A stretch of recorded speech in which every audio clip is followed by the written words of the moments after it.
A most romantic development took place upon our return from the autumn caravan. Lady Oriana took the initiative to propose to Lord Art. It happened behind the arbor in the dark of night. My brother was surprised by the move, but delighted altogether. I am truly happy for them. Very few among the vampires find companionship that carries into marriage. If they wish to take that step, then I would gladly render my support. There were many things to arrange, of course, and customs to fulfill before they became one. With the engagement complete, it was my responsibility to put the rest in order. The construction of a venue for the noble wedding came first, quaint and beside the embassy. I wanted a bright aesthetic, and Zora was tasked with ensuring my plans were carried out. At the castle, I invited my brother to discuss his wedding attire. No one knew what a male's dress should look like. The custom was unprecedented, and we would have to make a new one.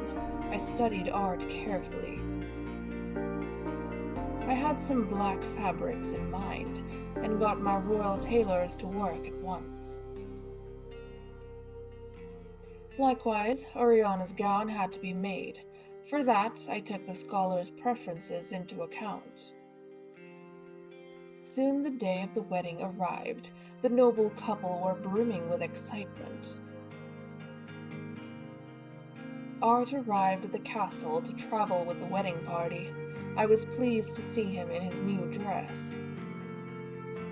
Sol and Zelda helped prepare Oriana in her chamber. They were humming ancient songs as they did so. There were a few layers of the gown to fuss over, but the ladies worked meticulously to put everything together. As night descended, our vampire bride was ready for her noble wedding. We were joined by the youngsters at the chapel. Everyone took their seats and waited. Lord Ars stepped onto the platform and looked to the door for his bride. Lady Oriana emerged from the moonlight, breathtaking. Gracefully, she walked down the aisle. The children watched her glide past them with awe. They had never seen anything so beautiful. Art was beaming at the scholar's sight, and she shined from the attention. But not for long. The promise of marriage urged her forward, and the ceremony commenced. I had never witnessed a vampiric wedding before, although the histories did mention one.